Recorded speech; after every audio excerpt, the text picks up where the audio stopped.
And if you read that list today, it still reads quite like some of the things that Stefan and others have been saying. So I think one part of the conversation, perhaps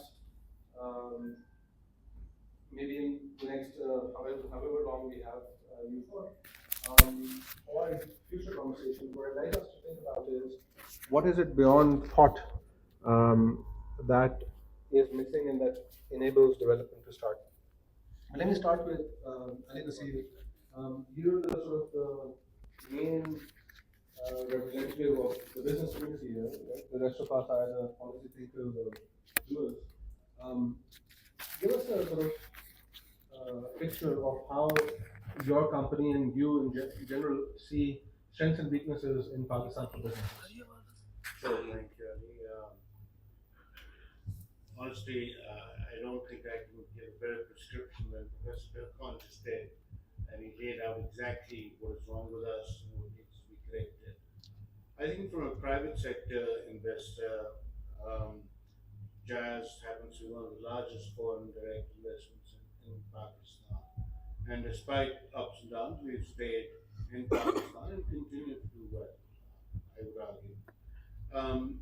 My perspective is slightly different from other business people because honestly, for me, what is important, and I've been on the other side of the table as well in government, is the consistency of policy that Dr. Durgan talked about.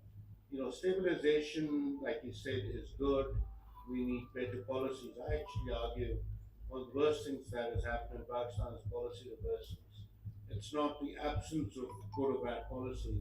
It's when policies are put out and a couple of years later they are reversed and completely turned around. And while, of course, that is not the only reason why the private sector has not done well, and I think Professor Durgan shared how productivity in other countries have been much better. Bombay clubs not efforts not succeeding, etc. It's frankly because this short termism leads business to survive for the next fiscal year. They know that the policy is going to be reversed.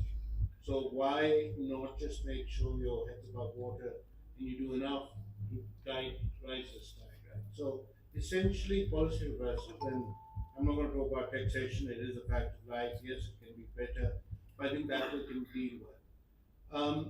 I've also had some economics training, and I feel one of the big things in Pakistan,